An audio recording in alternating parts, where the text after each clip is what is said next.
welcome to That's So Nova. My name is Nova, and you're here with me today because we're going to be doing a back tutorial for the Elysian phone sling from Bagstock. Kind of excited about this pattern because I think seller at farmers market, not farmers markets, but conventions, well, some farmers markets, and just like bazaars, holiday events. If you're selling, if you're not selling, I feel like this would be an awesome gift to give a family member, a friend, a co-worker, a teacher, whomever. This phone sling has a lot of features. First, you have a nice flap in the front that has a slip pocket. That's a magnetic closure. On the back, you have a zipper pocket where you could put coins, gum or candy, and then you have your main pocket in the inside, which has 3 card slots, so you could have your cards, and you literally could throw your phone in here and just go. So I really like this pattern. It comes together, I hate to say relatively quickly, but I want to say quickly than most patterns. She gives really great details and instructions and side notes throughout this pattern, and we are going to make one together. So let's get started. I'm going to bring you down here so we can see the anatomy of the bag even more. When you buy this pattern, you're going to need hardware. So I'm using 3/4 like she recommends in the pattern, but she also recommends if you don't have 3/4, you can use a 1/2 inch. So we have our 2 swivel clasps, our 2, just whipping out everything, 2 D-rings, and I always have a needle because I always have needles in my... Because you love to hand sew. Yeah. So that's my husband. If you've been here before, you know he has side commentary. Zippers, and we have magnetic snaps as well as 2 rivets. Okay, so we have our hardware all set aside. And then on page 4, you can get the anatomy. You get to see where we're going to do the exterior top A, where we're going to have the flap, and then how we're going to have the front pocket and the back pockets, as well as what we're going to have inside the lining. So I'm going to take this and put this first away, and we are going to get started. So the first thing you need to make sure is that when you're stabilizing your fabric, that you're doing it correctly, like the stabilization for the interfacing. Most of it is just woven interfacing. If you're using all cotton, then you would just have this one piece of Decaville light that I got from my scrap section. So I was always happy when I can utilize little pieces of Decaville light. And you're going to have it raw edges, medium raw edges, and it's going to be all the way around. Have these pieces put together, and you're going to draw the... I didn't understand that. Sorry, my phone wants to talk during this. We're going to take your pieces, like piece B, and use this template that she gave us so that we can draw our darts. So let's get started. We're going to do all the darts, sew the darts from the pattern piece B. And what I do is I take the darts, I have it to the point, and I'm going to stick a pin in it. If you're doing this with vinyl, cork, or leather, or craft text, use clips so that you don't have a permanent hole through it. That would be unfortunate.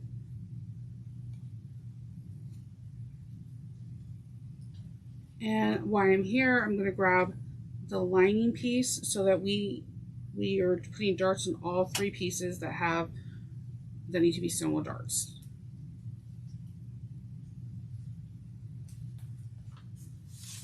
And that will be pattern piece G.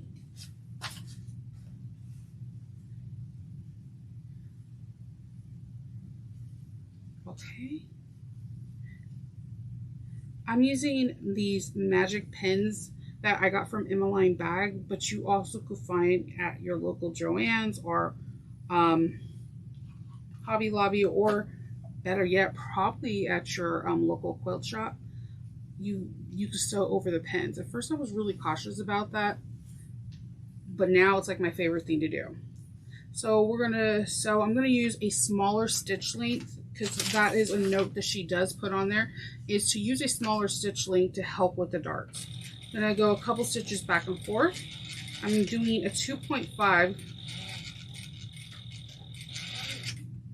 and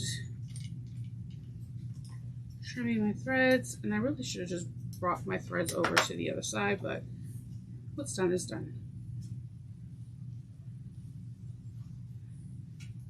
I'm sewing, if you're new to my channel, I'm sewing on a Juki 5550N, and it's pretty much what they get in the fabric, the industrial for garment sewing. My person that I bought the industrial from, his name is Steve from Sewing Gold. Me and him tested it out. He gave me heavy feed dogs, and I'm able to sew handbags like I want on it. It's a nice mini little beast. I'm using a narrow toe that I think I purchased from Steve as well, and it's perfect when I'm trying to do top stitching of 1/8 of an inch seam allowance. It's just one of my favorite foots to sew with. I do use the composition foot for heavier fabrics, but I love this with cotton. It's just a really small foot. The thread I'm using is a 40 weight thread from Wawak, and it is color 1454. It's kind of like a bone yellow.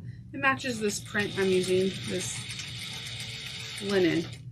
And you can use other fabrics on here. I love the fact that this didn't take a whole lot of material, and I was able to use all my like prints. The last one you just seen was Games of Thrones, but Lords of the Ring, and this one is Alice in Wonderland.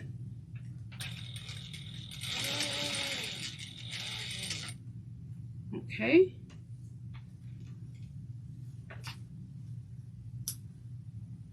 Okay, and then I'm just going to put G's pattern, how I like to keep everything together so that way I'm not misplacing. I like to take the pattern piece and clip it or pin it or what have you to the actual bag I'm going to be doing and using each piece. So I'm going to take one of my pieces that I gotta figure out which one I want to be the front of it. Both of them look great, but this one I think will be my front. Okay, so we're going to take, these pattern piece E,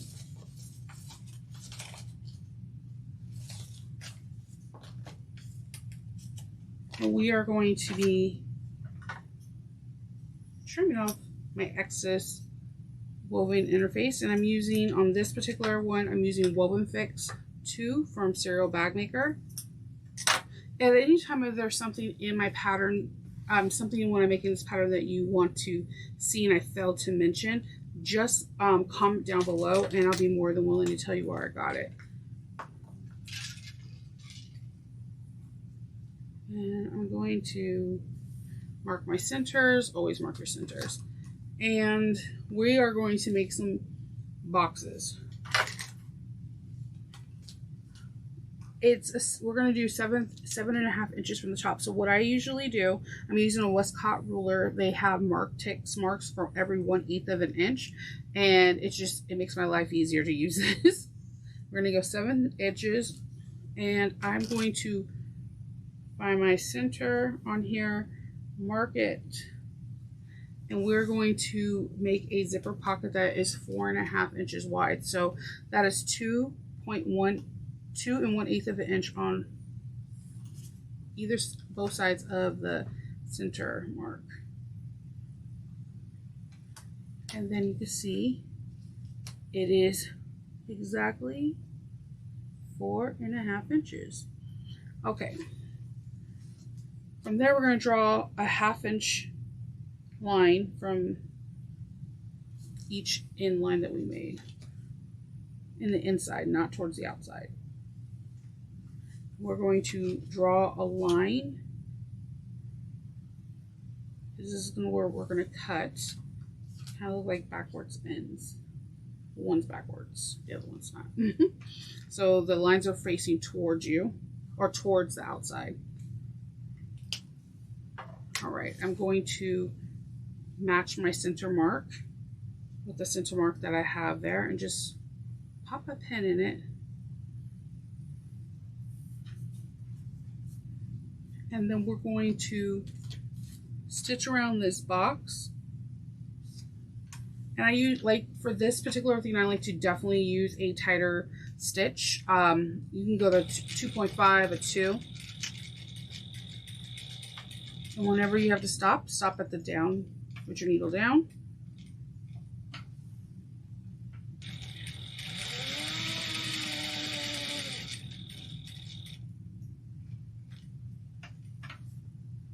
Would help if I went all the way to the correct mark.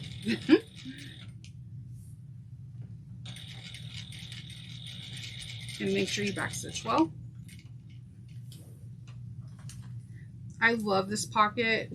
I did it the first time I did it was on the Trailblazer, and I had to read the directions like over and over again because I was like, she wants me to do what? So we're going to cut into this line that we drew, and you're going to cut as close as you can to the stitches without cutting it. Now, if you accidentally snag the stitches, you're going to be fine. Just go 1/8 of an inch around, and you'll be good. You'll be golden. Just try your hardest. The best way I could say is have the sharpest scissors that you have. The sharper the scissors, the easier to cut with this. All right. So after we cut it, we're going to fold it over, and I just use my finger, nails bed. You can use your nails, or you can use your finger, I can't talk today. Your thumb and your finger, and you're just pressing it, your pads of your finger. That's what I was looking for, pads. So we're gonna turn this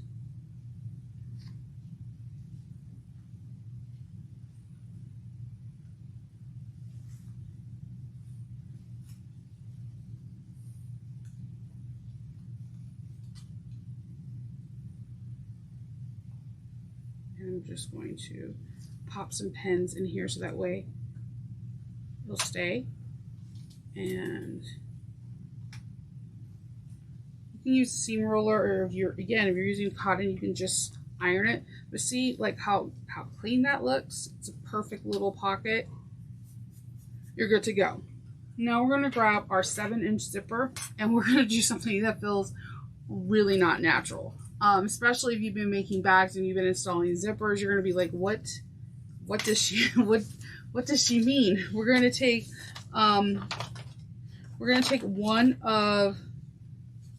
your front slip pocket backing, and this is just cotton woven. If you have directional, pay attention, because how it's going to sit in the bag is like this. So if all your characters are facing downwards, you might want to rethink about make sure you have your lining facing the correct way, so that way when you look into the pocket, it's going the same direction you want it instead of backwards. But I have like a mosaic tile kind of thing, so it's going to work out. So we're going to take our 7-inch zipper, and we are going to, it's going to feel weird, I know. Okay? We are going to sew the pocket, and I'm going to find my centers. I have a center here too I need to do. Just going to make a little snip and find my centers. I always try to find my centers on everything. It makes your life a whole lot easier.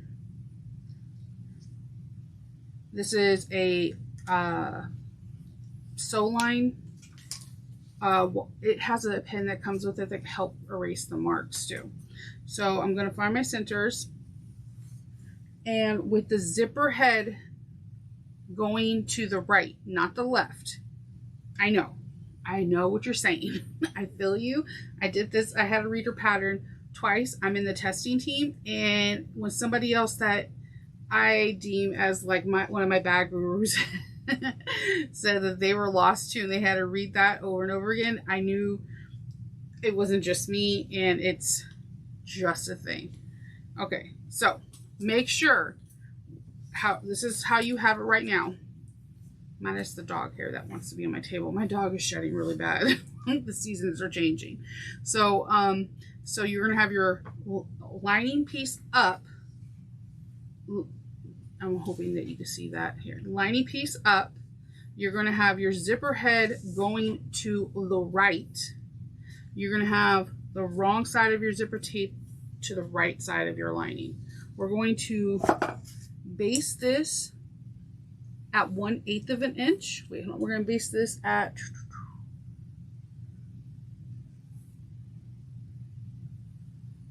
to the right, 1/4 of an inch.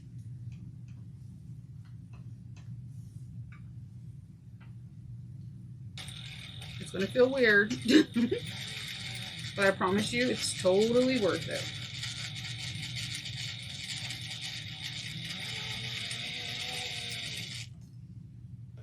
All right.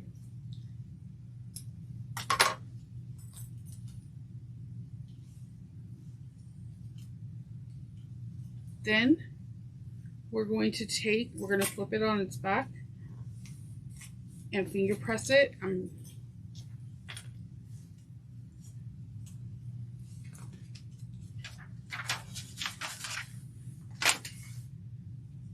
When you flip it like this, you see now your zipper is going to the left, and this is the inside of your pocket, no stitches.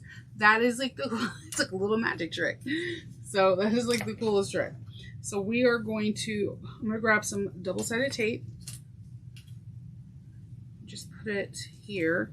If your machine does not like tape, you can use, right now there's a ton, kids are going back to school, so there's tons of back to school supplies. A glue stick works. You can use Dritz wash away tape. I think also Serialbagmaker has a washable tape. You can glue it with a white glue too and hit it with your iron. So we're going to match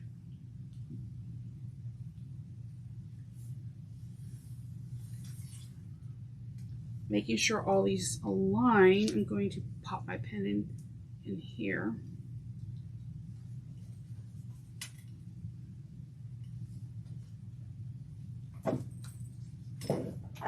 You're making sure everything matches up.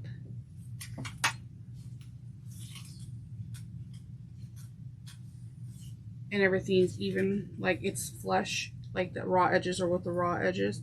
And we're going to sew the top of this at 1/8 of an inch.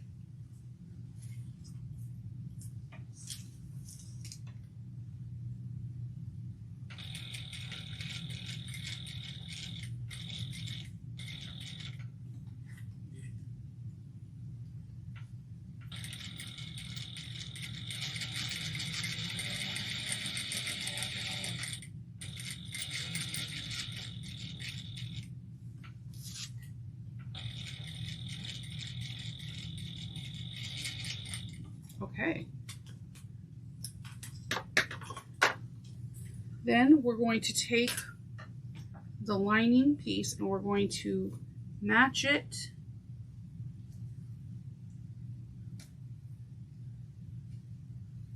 with the zipper on the back. And we're going to just sew, using a 1/8 of an inch, the zipper part. Do not go over these little wings, these side pieces, just the zipper part to catch all the lining in the back.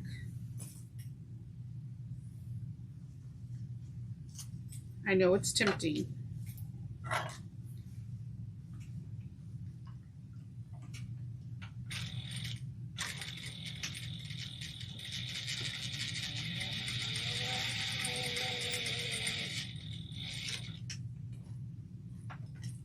Trim your threads.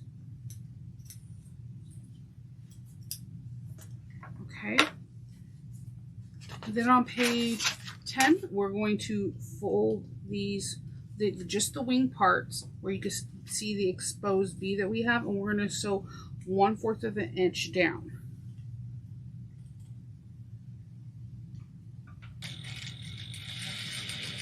And I just do back stitch for good measure.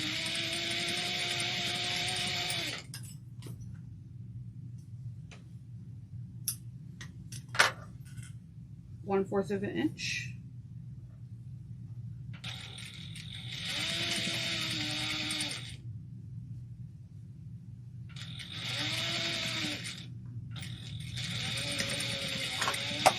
There goes my free check.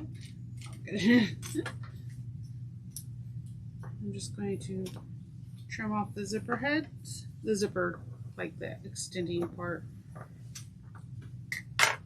And we already have our zipper pocket going. Now we're going to grab I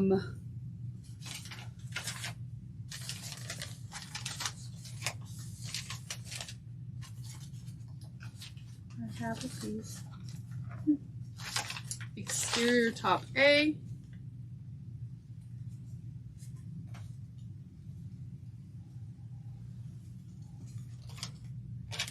If I can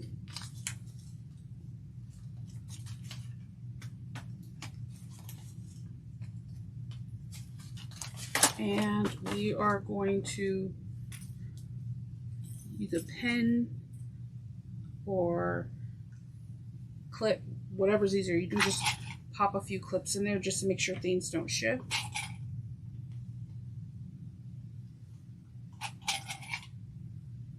And we're going to sew a scant 3/8 of an inches, and where you see this black washi tape, that's my 3/8 of an inch mark. Back stitch beginning and end. And make sure your zipper is out of your way so that way it doesn't accidentally get sewn on.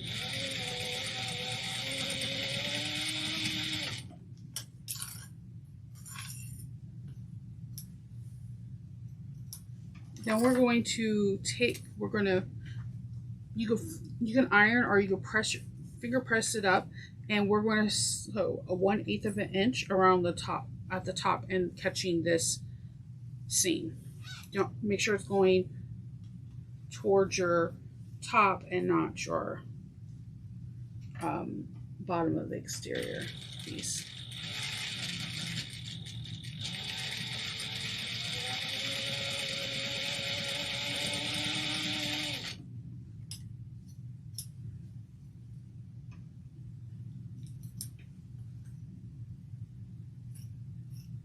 Getting that excess shape flex, and we are done with one exterior pocket.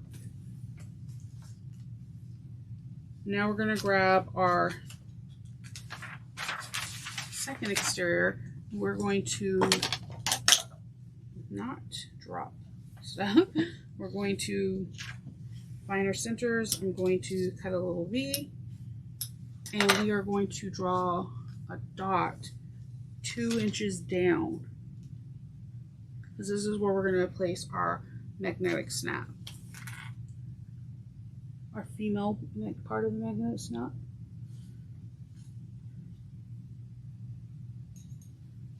And I'm just going to double check.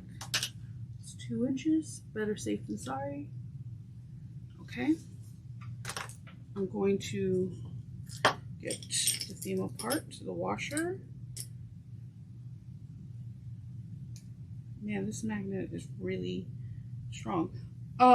There is a really cool note that I did not know about until I read this, that if you are ironing, please make sure that you do not iron over the magnetic snap. It can demagnetize them. I had no clue that was a thing, and I'm really grateful for that to know now. We're going to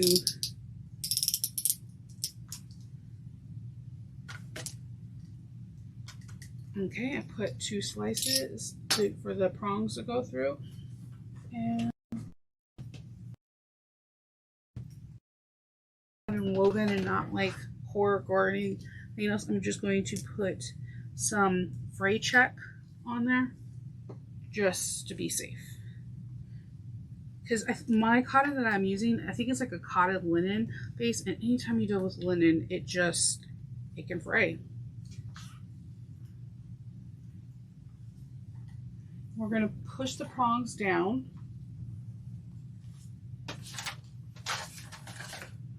And then I'm going to grab some tape.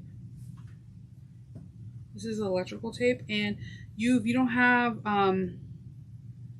tape, you can use like double-sided tape. You can put a back of fleece, just something where it will help protect the friction of the fabric from the interior and the lining, so it doesn't create wear and tear faster than it needs to.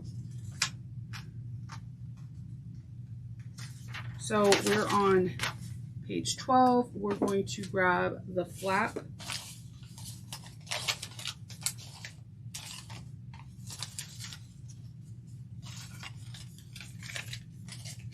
I just have the flap. Of course, it had to go down to the bottom. We are going to measure 1 1/4 of an inch up. And just keep in mind, on her pattern pieces, she does have the perfect, like where to place the perfect circle for your male or female parts in. I didn't put this on the lining, I put it on the exterior. But see, the Dritz wash away, it comes with their own pen, and it can just erase that mark. I'm kind of like obsessed with these pens right now. So on the lining piece and not the exterior piece, draw the circle for your magnetic snap. I'm going to get the male and the washer.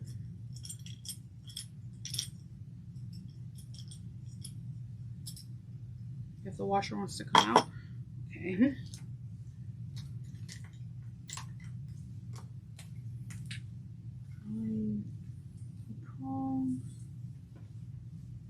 Okay.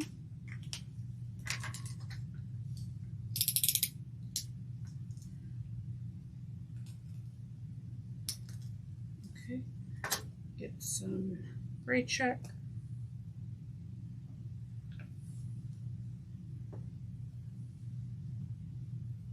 If you're worried about your magnet being on thinner fabric, you can definitely put, if you have like deck of a light or a scrap of cork or a scrap of vinyl, you can put that on top back of there too for double reinforcement.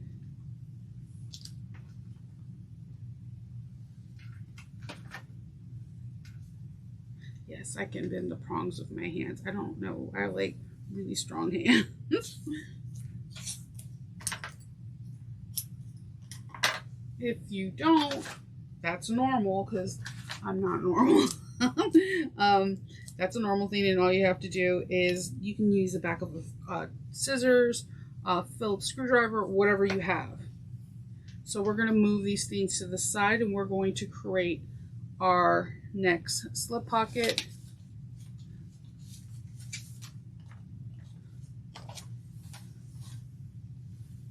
I'm going to trim off this excess shape flex, woven fix, and then make a small snip for my center, and do the same thing on this back pocket. And again, be cognizant of the directions your fabrics are going.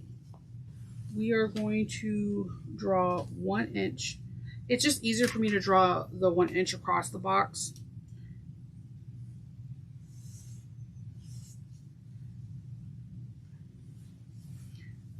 Making sure my centers match up. And we're doing 4.5 inches again, so 2 1/8 of an inch.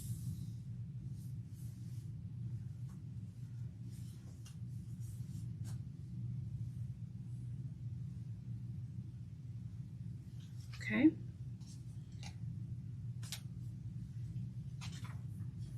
I'm going to then pin this together.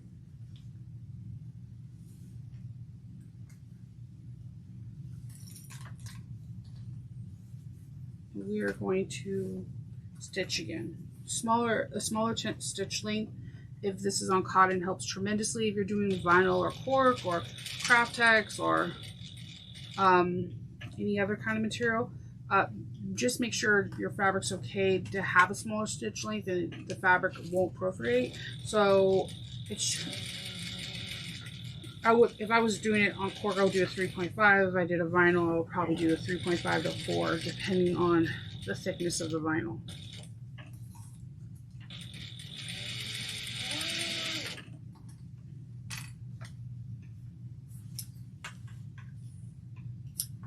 Okay, then we're on page 13.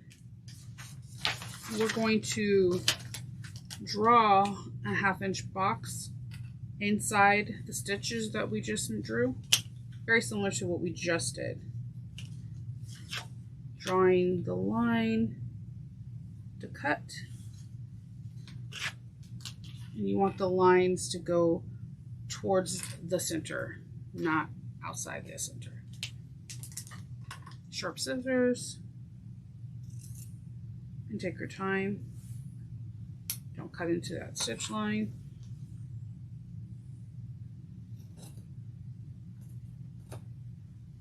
Okay, we're going to do the same thing. We're going to flip this back, and I'm just going to pin this, not through my skin.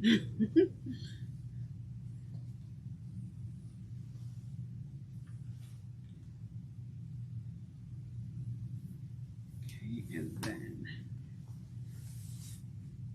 just finger press this back.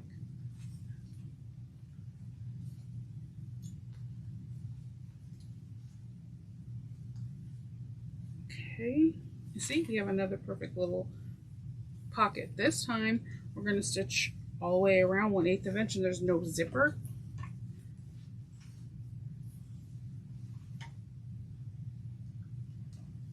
I mean, you definitely could make a zipper if you want it, but I'm a person that likes to have a slip pocket, because honestly, I don't think I utilize my zippers enough.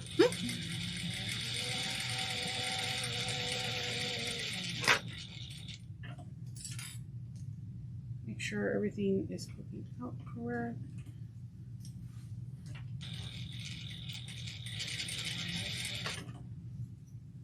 Okay.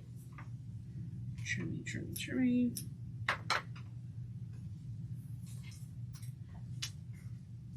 So we top stitched at the 1/8 of an inch. Now we're going to bring the slip pocket up to meet. I'm just going to pop a clip right here and right here.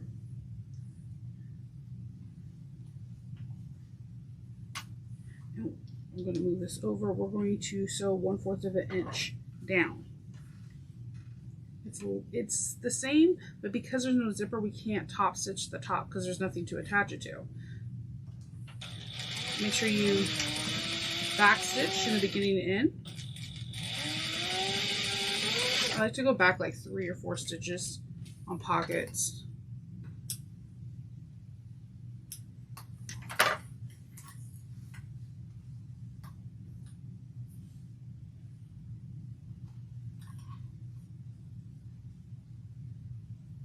Okay, grab this 1/4 of an inch.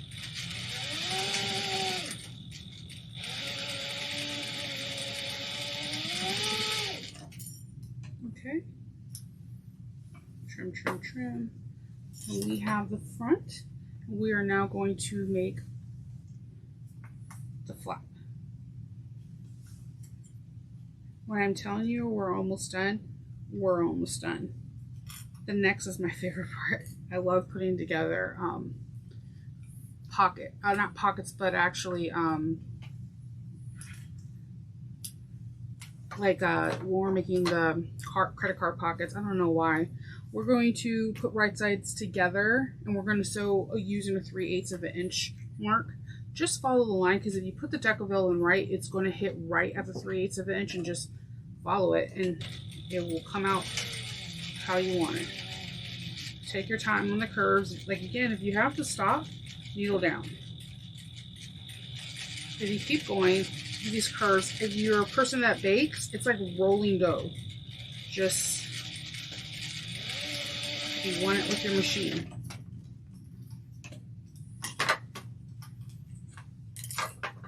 That's my best thing, because I like to bake, and when you roll dough, you get into this rhythm, and you're doing it. Especially if you do croissants, there you have to, like, there's this whole technique with butter, and you have to use your pen and you have to roll it. Then you put it in the refrigerator for an hour. Then you get more butter and you roll it into the croissants. You have to do this well, the recipe I do, it's 8 times to get the perfect croissant. And so it's like a long project. So you wind up 8 hours of waiting and more than an hour of rolling. You get into a rhythm. And 10 seconds of eating. Yeah, 10 seconds. That's it. So you get used to it. With this pocket, you're going to want to trim the seam allowance down to 1/4 of an inch, because it has a small curve. I use my pinking shears. I'm going to turn this right sides out.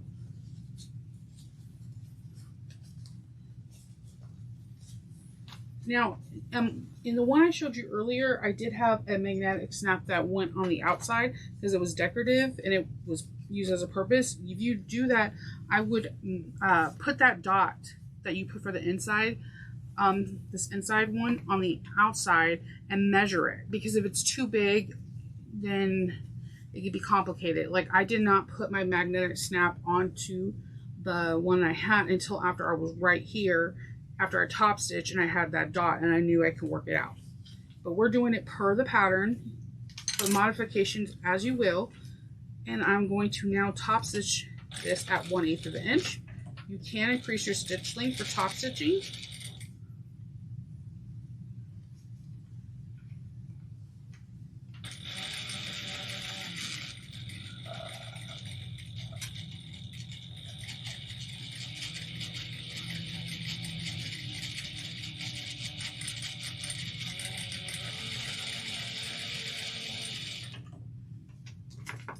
Okay, got a pretty flap.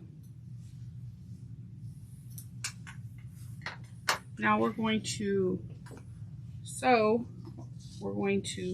find our centers first,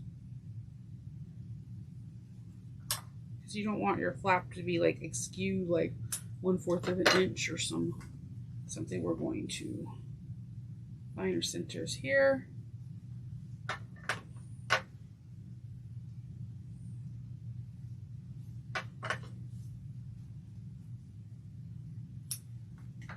Little snip.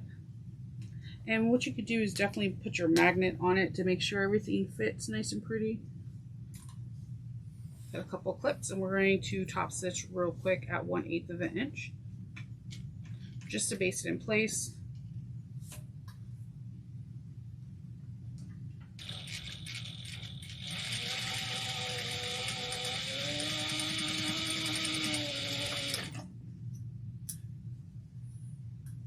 Okay, and we're going to grab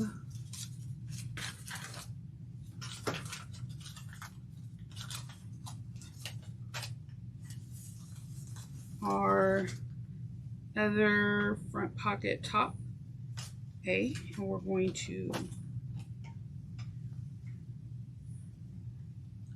line everything up. You can mark your centers, pop a couple clips in here. 3/8 of an inch.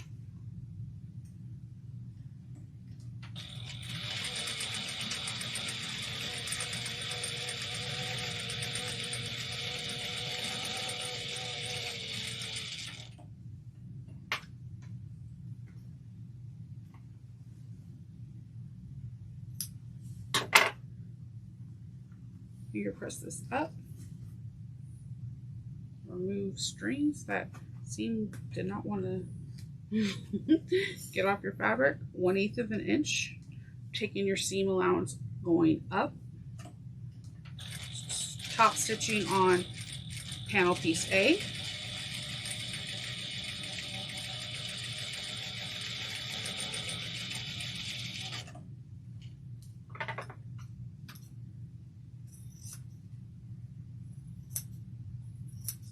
I am really bad with my woven fix. All right, and cutting off threads apparently. Okay. I think I got them all. All right. So we have our front slip pocket, we have our zipper pocket, and everything's looking really cute.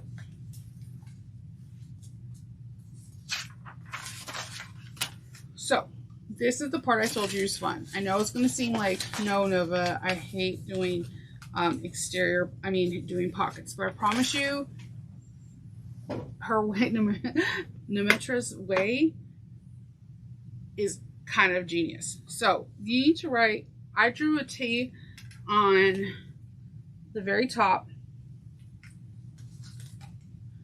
And let me grab my ruler. You're going to measure 7 3/4 of an inch down. Let's see.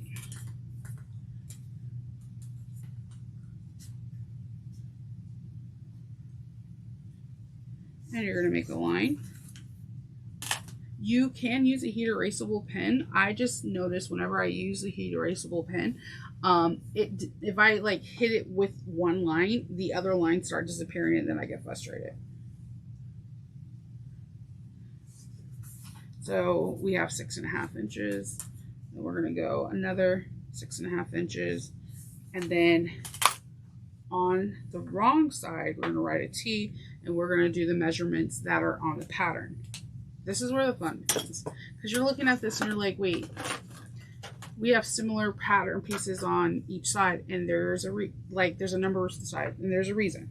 So we're going to grab where you're going to have each line, and you can press at this time, which I would advise. But if you're like me, you didn't bring your iron real quick, then you can use your pads of your fingers and you'll be fine. So on the wrong side, you're going to make little mountains on the lines, and we're going to flip it over to this side. We're going to do the same thing. We're going to make little creases with the pads of our fingers, or using your nails, what have you. Or you can use a bone finger or a seam roller. There's a million things you can do. And we have one more line. And this is the coolest thing. She does have a quick tutorial on Instagram, and once you see it, you're going to be like, why doesn't everybody do this? So here's the top. We're going to take ours and fold it up while this back part goes down. Same thing. It's like an accordion, because you just finger pressed it all. Isn't that's your pockets? That is super crazy to me. So then we're going to just top stitch. So again, you're folding, you're creasing up, you're bringing little mountains where the lines are. And on your back of your thing, you brought up little mountains too. So all you're doing is, as you're bringing this one up, it automatically wants to crease down where that line in the back is. And it just folds in on itself like an accordion. Now you see why I'm excited, because hello. So I'm going to now top stitch each card slot at 1/8 of an inch. And then we're going to do a little bit of trimming.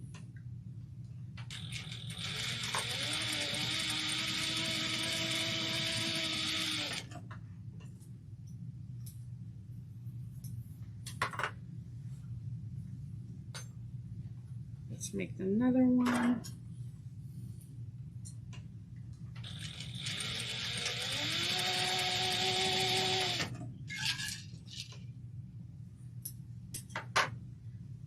And our last one.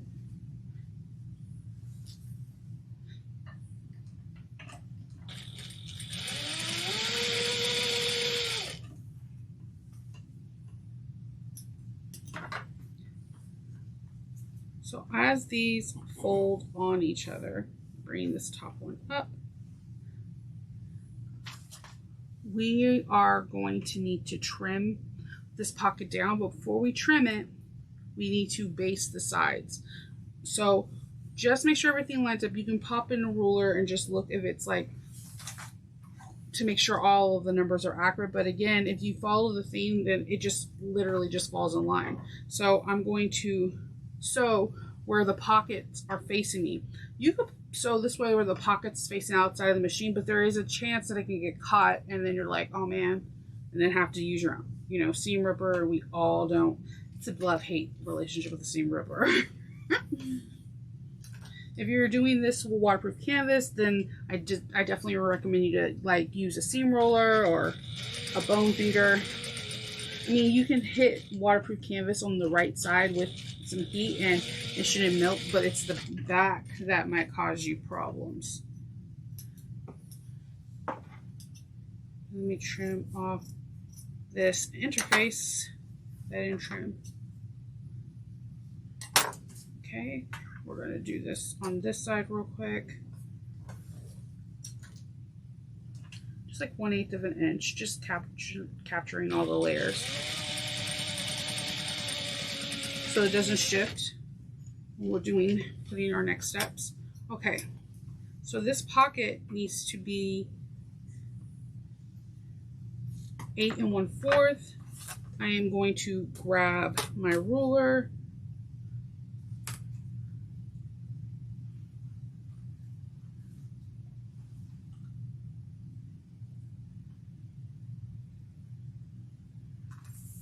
And I am just going to mark the line and just a triple check because it is a bulk and you just want to make sure. I'm going to get a smaller, flatter ruler.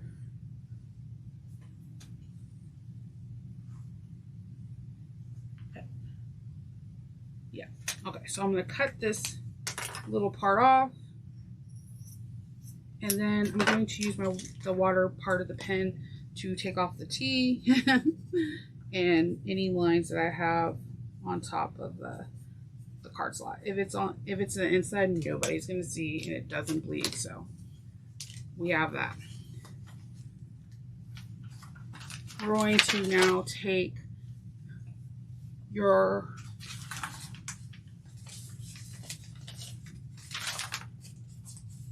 we're gonna grab your pockets J and I, and we're gonna make sure we have the pockets, zipper pocket facing, the credit card pocket facing the right direction. We are going to then sew these at 3/8 of an inch. I feel confident without any pens right now because I based it. It's like key because now I know my cards are not gonna ship. So 3/8 of an inch.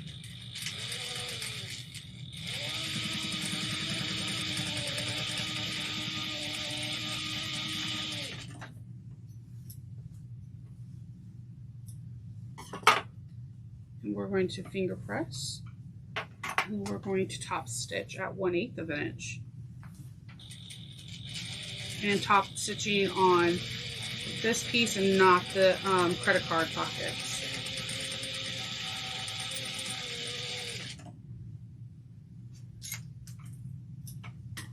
I just had a whole bunch of pins go flying. Okay.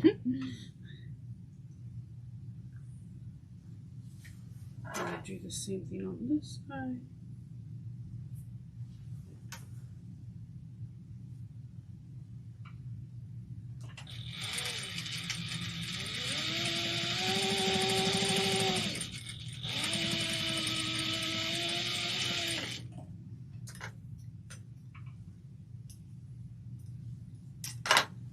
And then we're going to top stitch again at 1/8 of an inch.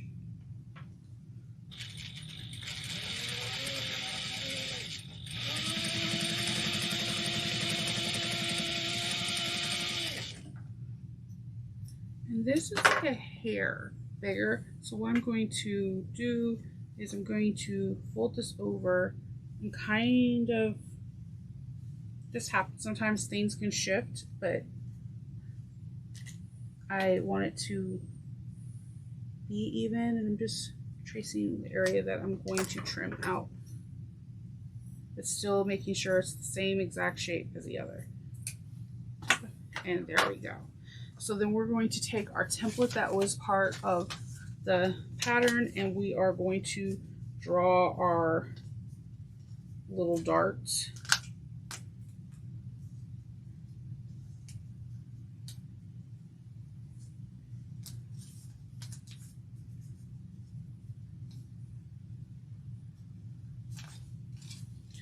We're going to then sew our darts after I trim these threads. I thought I trimmed, but apparently didn't.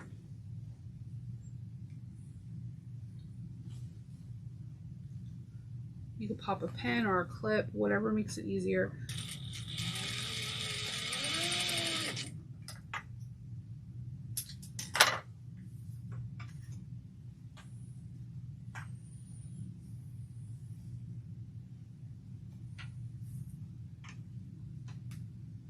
I just make sure that both the points of the end points are matching and that I can see where the end is of the triangle, the top of the triangle. And I go back and forth, locking in those stitches. Okay.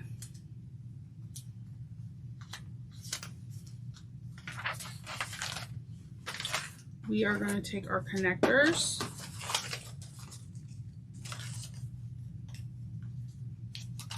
and we are going to grab some double-sided tape real quick. And this is the wash away one from Serialbagmaker. I'm just going to put it on both sides.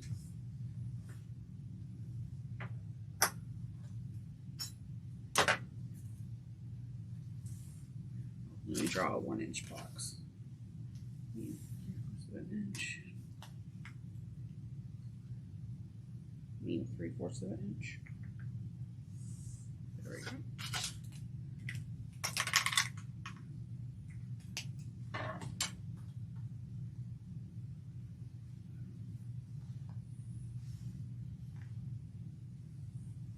You can iron this, of course, as well.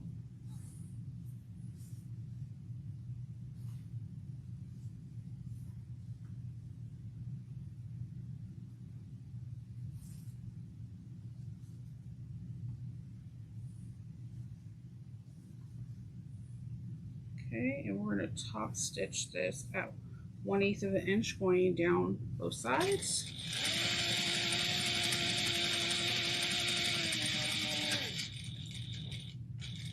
And I'm just going to cross over.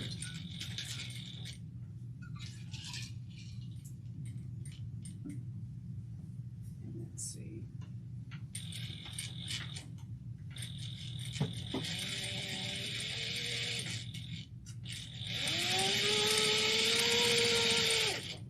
All right.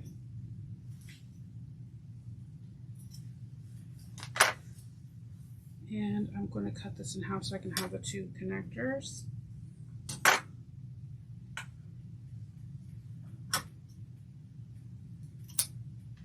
All right, I'm going to grab my D-rings and I am going to stitch across as close as I can get without hitting.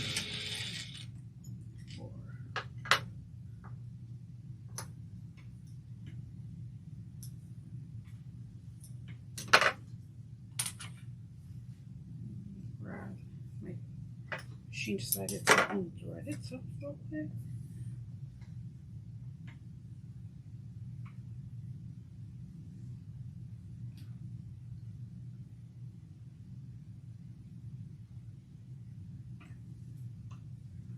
Okay, we do the same for the other one.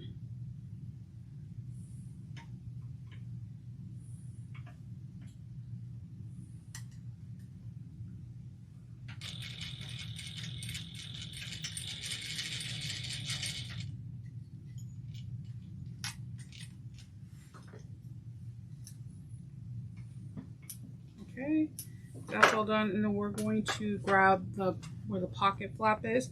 We're going to make a little mark on each one of the little tabs. We're going to make a mark that's 1/2 inch. You can use a chalk pen or whatever works for you. All right. So we are going to line this up and we're going to sew this at 1/8 of an inch just to tack it on, having that 1/2 inch line outside of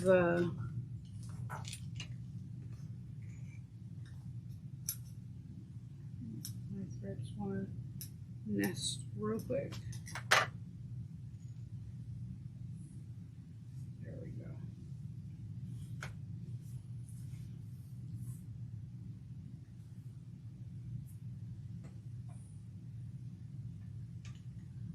Okay. We're going to do this on the other side.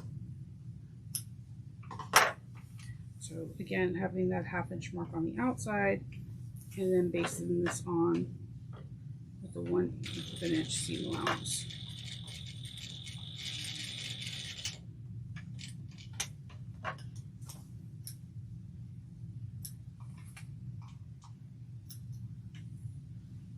Okay.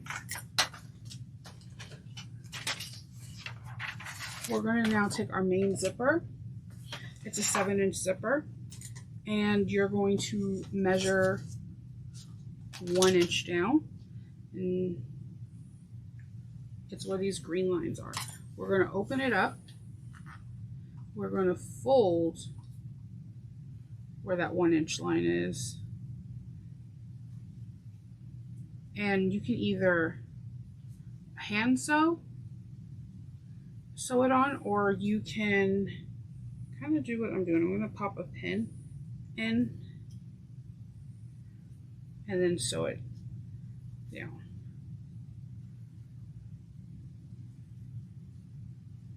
You're just folding the zipper tape over at a 1/8 inch. There are some really crafty people that can do this without, like with fire. I've done it once and I was like, oh yeah, and I haven't really been able to do it since. I was really excited about it too. I was like, yeah, one less thing I gotta do. But nope, alas, that is not my thing. I can't do it. Okay, so I'm going to stitch this down at like 1/8 inch on the sides. I'm gonna back stitch too.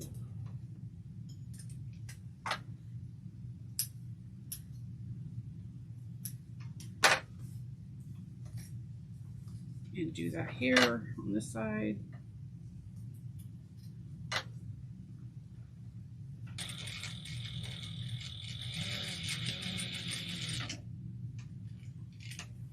All right. Now this, after this, you need to make sure from the beginning of the zipper to the head needs to be 5.5 inches. And I would just make a mark of where you're going to be cutting off the excess zipper tape.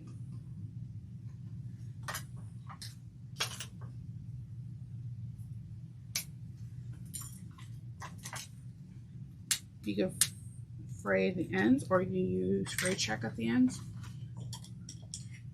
I'm going to put the zipper on.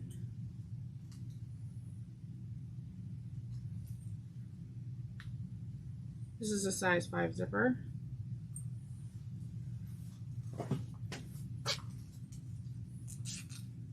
All right. Then we're going to grab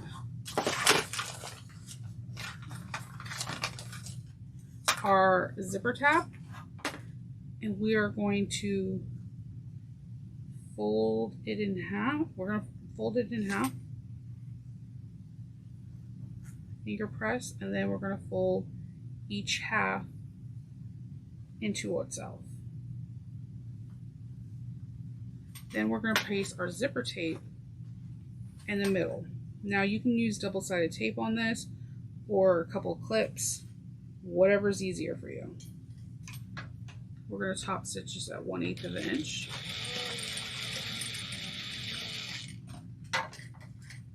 It's on, and then I'm just going to cut the excess. And we have now our zipper tab. That's so cute, right? Okay. I am going to find my centers. I'm going to use that pen again that comes off with the other one, so that way in case I do see the lines after I put it on, I can remove it.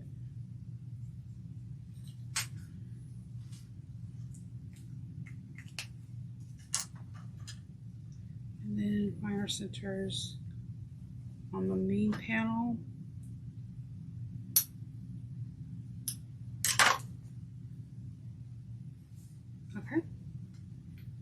Then I'm going to place, I'm going to grab some clips.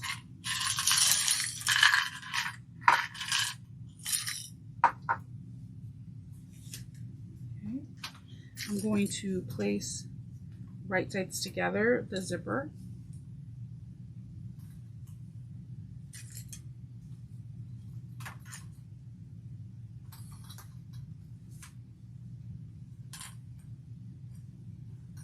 Just going to double check to make sure.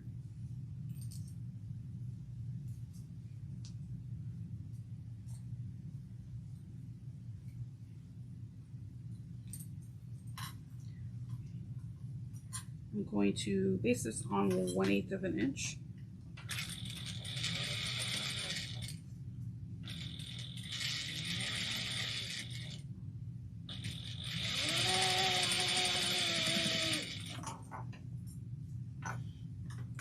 I'm going to grab the lining that is lining G, that has nothing, like no pockets, no nothing, just the material. I'm going to place them right sides together. I'm going to put a few clips in so my fabric doesn't shift.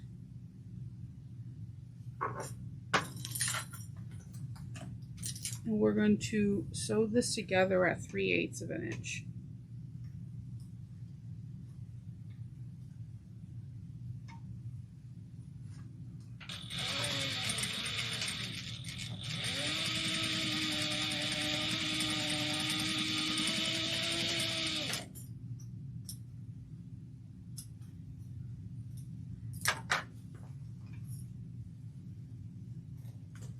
Okay. Press the seam allowance towards the exterior. Pull the lining up. So the seam allowance is towards the exterior, and we're going to top stitch this at 1/8 an inch, not top stitching the lining.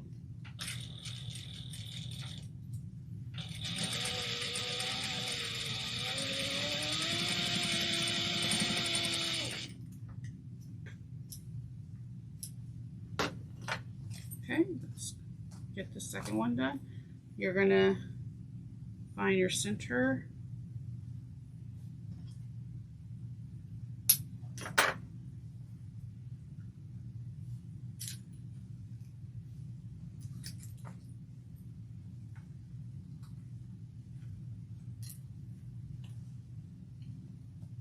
And we're going to clip it.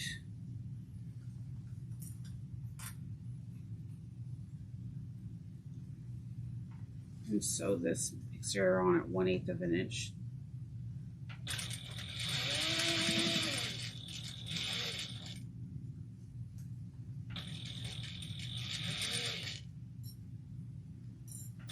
Making sure raw edges are to raw edges.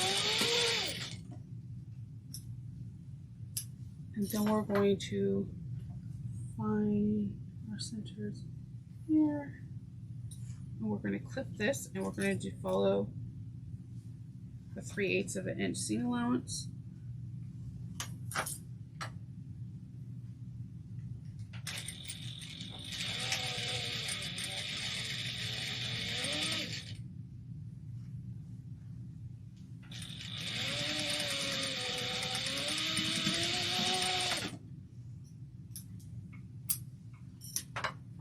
Okay. I'm going to now press the seam to go towards the exterior and top stitch it at 1/8 of an inch.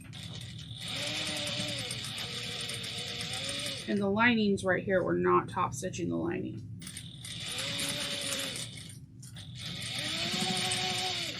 All right.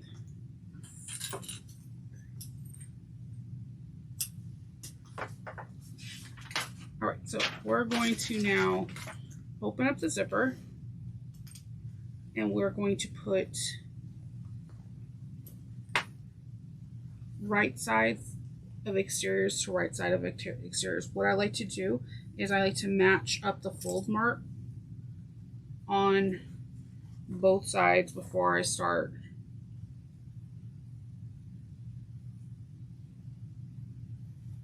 Make sure everything lines up.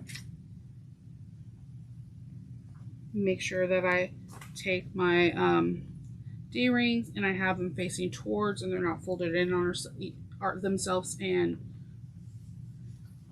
I'm going to now work on the darts. You're going to want the darts to go away from each other. So one goes left, the other one goes right, and clip it. It helps distribute the bulk in the bag. So it just looks neater. It has a nicer finish. And we're going to do the same thing here.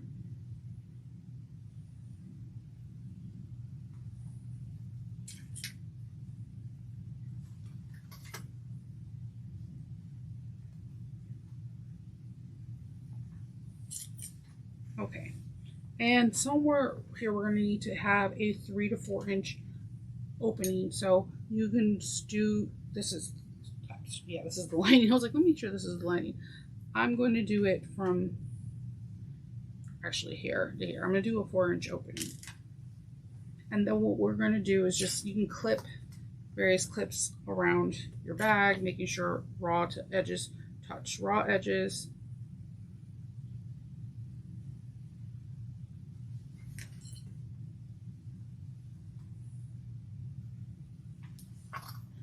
And then we start. I'm going to start here at the bottom of the lining fabric where you see the card slots. And we're going to sew 3/8 of an inch all the way around. Backstitch well at the beginning and definitely the end too, because this is where we're going to do the birthing of the bag.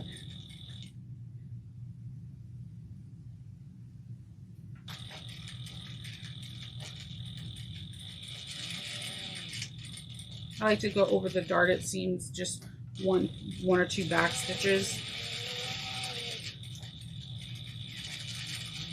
It's not something that you have to do. It's just like a weird thing that I always do.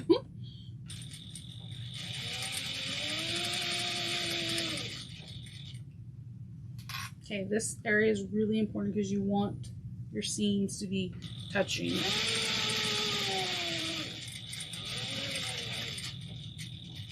And my thread broke, so luckily I backstitched.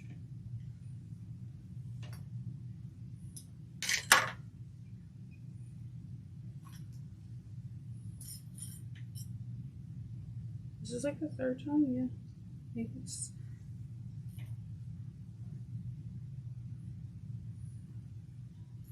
It has to be me. I normally have no trouble with this 40-way thread, so... Okay, so when I get over to the connectors, I do a few back stitches too. That's going to be area that has a lot of stress because that's where the bag is held. Oh, if you're watching this before you do it, there's someone in our group that instead of using D-rings, they used swivel clasp so that they could wear it as a fanny pack, like onto the jeans. I was like, that is genius.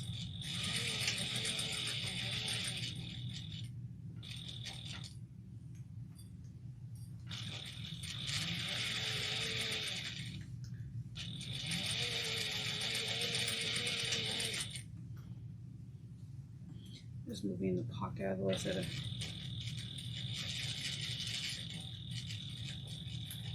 making sure raw edges are to raw edges.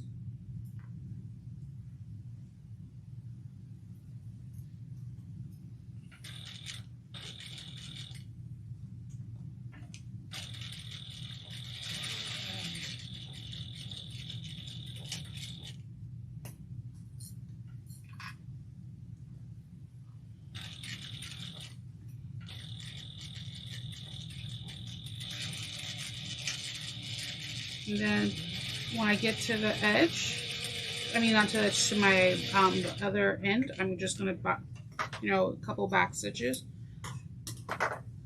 Let's see. I'm gonna, before I go this area, I just felt like I didn't hit the 3/8 of the inch like I should have, so I'm just going to just quickly go over that. All right. Don't cut off, we're gonna trim it 1/4 of the inch, but do not cut off the connectors.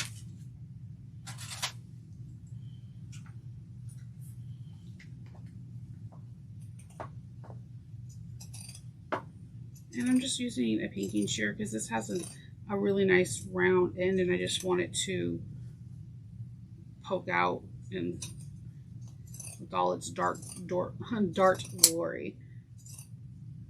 It sounded right in my head. Dart glory.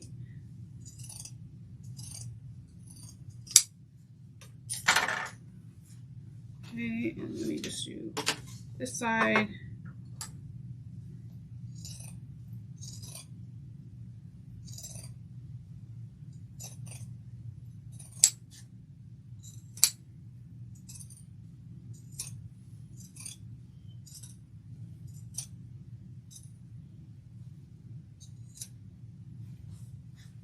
Make sure you don't cut through any of your stitches, and don't pink or trim down the area where your birthing hole is. You can go around it, but not through it, or be a little bit harder to close up.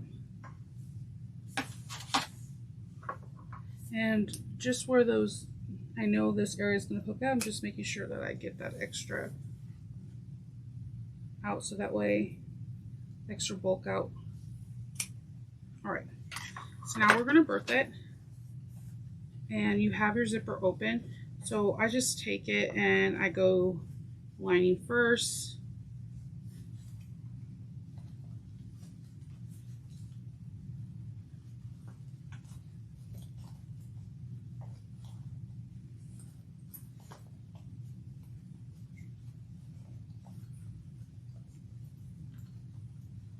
Take your time. If you are having trouble, you can always make a bigger hole, but the 3 to 4 inches fits really nice. You just have to finagle it a little bit. You probably could get away if you wanted to do like a zipper pocket in the lining and do it, but this bag is so tiny that I just don't think you would be able to fit anything in the zipper lining. It would just be for I turned out the bag that way.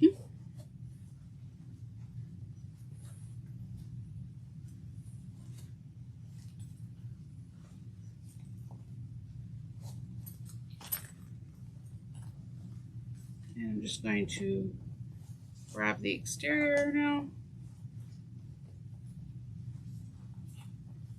Remember, the exterior has a zipper pocket, it has a flap, it has a lot of stuff going on, a magnet. So just take your time. You totally got this.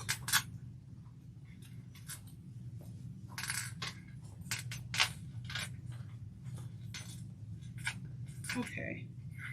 What I'm going to do is I'm going to grab a boning tool, or you can use a chopstick, whatever you have on hand. I'm just going to help poke out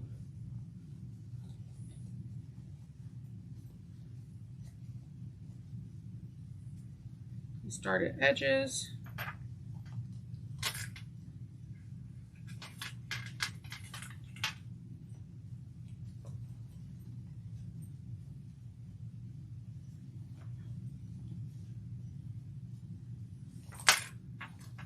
And I'm going to just briefly stick the lining in because I want to poke out the corner that has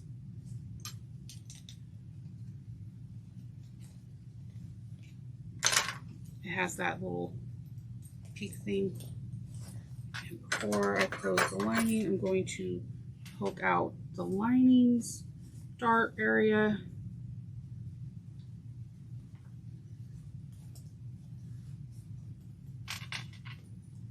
And I'm going just to make sure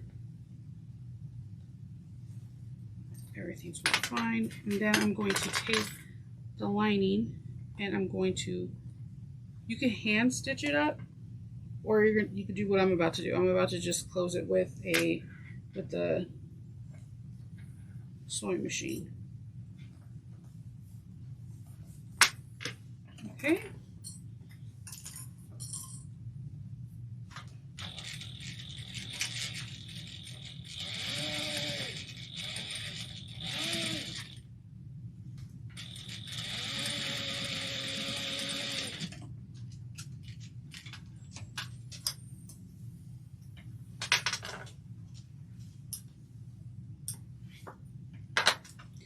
tuck back this lining inside.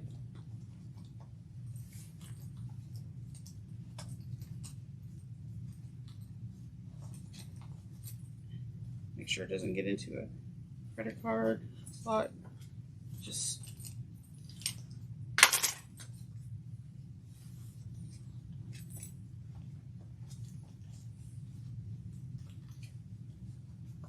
pressing the darts together from the exterior and the interior, so that way it can be well defined and no just crazy amount of bulk. And we have like a really nice, get this, zipper pocket. We have a zipper pocket, our 2 zipper tabs, our lining's all done, and we have our zipper. So we have 1 step. Now, if you want a vinyl and or a cork or something that's not cotton for, try to poke this out some more, for your strap, you can just cut it 3 by whatever measurements you need. 54 is usually the standard. If you're shorter, you can do it thin, shorter, you know, more fluffier, what have you. I'm using cotton, and let's see. When you see it, she gives you measurements 3 by what you need to interface them, and you're interfacing. With that, she advises, I press these outside of the video because like when I press straps, it takes me forever. It's a process. She has you putting these right sides together and then folding it down and folding it on each other. I like that method, but the method I use a lot to help reduce bulk and bulking on in just one area is similar to what they use when you do binding bias for a quilt. I'm going to put these 2 together and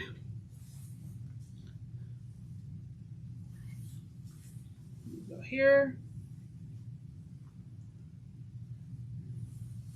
You sew in one direction.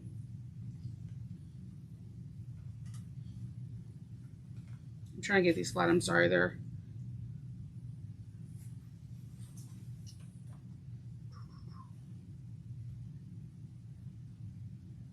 you sew in one direction, and it makes the tape bone continuously, so that way the bulk is not just on one side. So I would start here and here. So I'm looking to sew a line like this, and you'll see what I'll do right now. I'm going to back stitch well at the beginning and the end. The 1/2 inch method she has on there is really quite smart.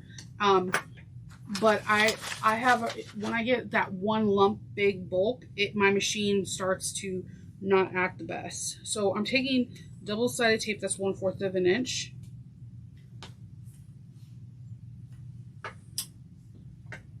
And I'm placing it on both sides of the seam where I just sewed this seam. So right by the threads, and then I'm cutting it. I'm going to trim this triangle off. And if you do it this way, you need to have your, instead of having I think it's like 34 inches or 38 inches, I would just add 2 more inches to each side, so that way it can account for being vertical, or 3 inches more. Okay, so we flatten it out like that. So now when we fold this in, it's seamless and it creates less bulk. So I'm going to now fold in this so there's no raw edges.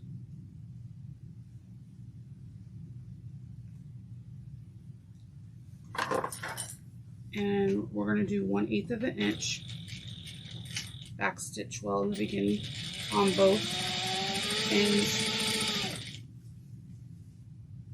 You can clip or pin. This is why I will take forever ironing this, so that way I don't have to pin.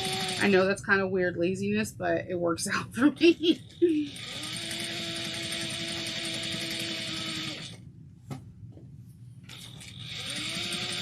You can have a bigger stitch length.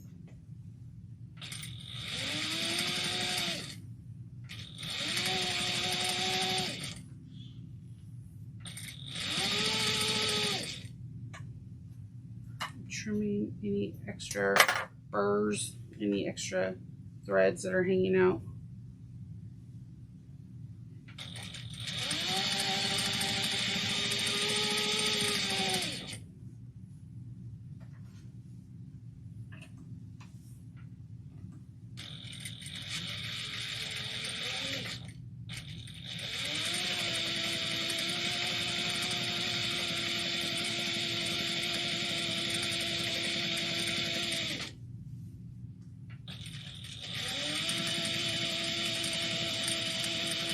And I did use woven fix on this as well.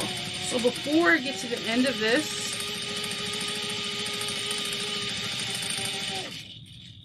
I'm going to stop. I'm going to fold this in. You could do this beforehand. Getting this extra burrs, extra threads. Fold this in on itself. The top by 1/4 of an inch. You could do 3/8 of whatever your fancy is. I'm doing it probably like roughly 3/8 of an inch. Fold this on itself.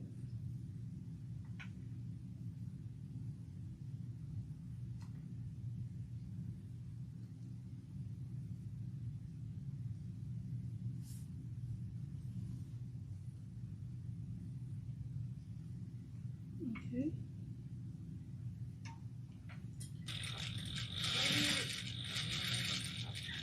I'm gonna hop over about 3 or 4 stitches and do the other side.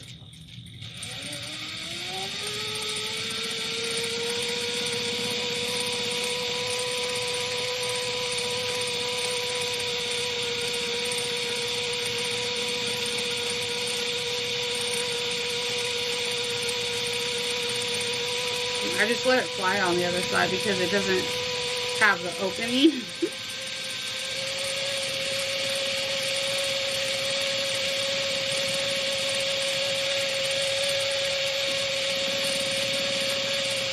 Knowing your machine is half the battle of sewing. So once you figure out your machine and what works the best for your machine, the possibilities are endless. Like I said, this is a garment one, and I'm sewing it. So I have this beautiful long strap. I'm trimming the threads, and I'm going to take my my tri-glider, and I'm going to feed it through. And I'm going to then just put a stitch, one stitch going across, and then I'm going to hit it, do a rivet.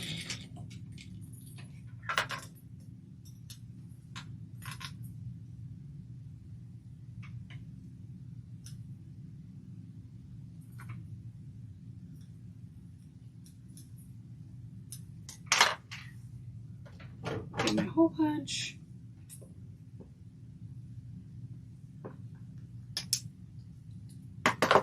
And you need just, I'm gonna grab the rivets. You could put rivets also on your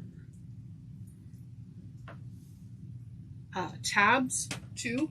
But my machine got really close. I may not need it. I may change my mind. You might see it with 2 rivets in the picture when this is out. If so, I'll show you where it's going to be. Then I'm going to take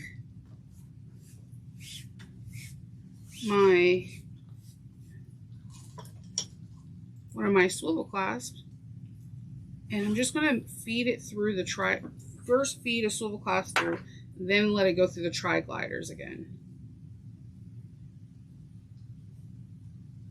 And you want to make sure everything is straight now with it. So I like to, because if it's not, then you have the opportunity. See, mine's is all twisted. You have the opportunity to fix it now versus, you know, sewing it or whatever, and you're like, oh man, it's all twisted.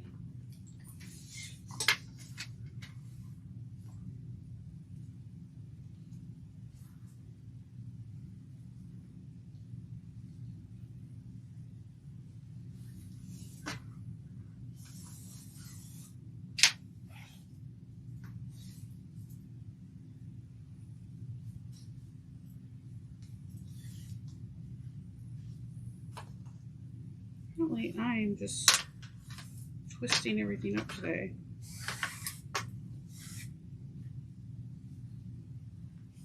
But now you see what you're supposed to not do and not do it.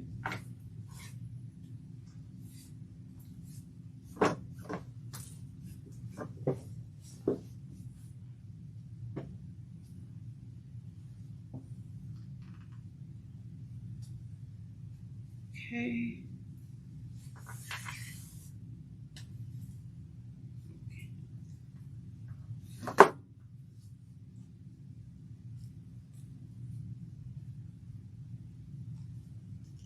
Okay, that's all secure.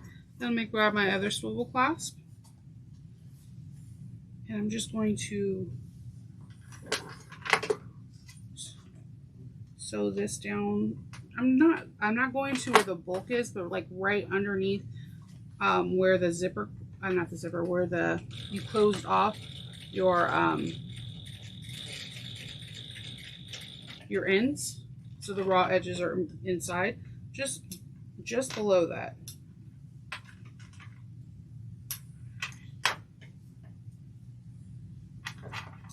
I'm gonna hole punch this.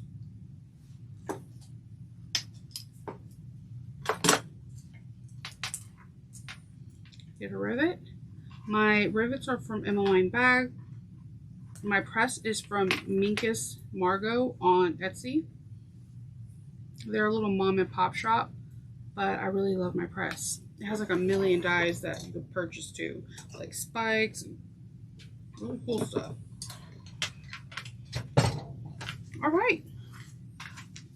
If you want, you can, like I said, rivet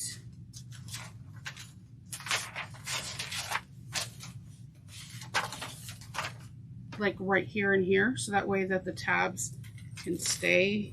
The D-rings won't turn, you know, swivel around. Because if you can't get close, what happens is sometimes these D-rings like turn around inside, and it could be frustrating. I know I get frustrated with it. Okay, and let me get this last thread. And there you go. Isn't this phone sling super cute?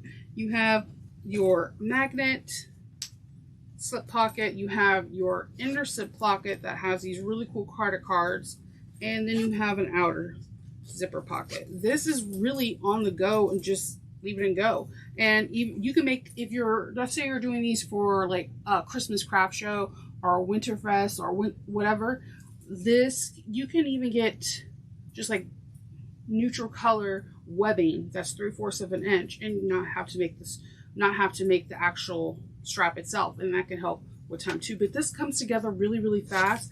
You don't need a whole lot of materials. If you're doing cotton, I just use woven fuse throughout the whole thing, and you can see it's really sturdy and it's soft against the bag but has light structure.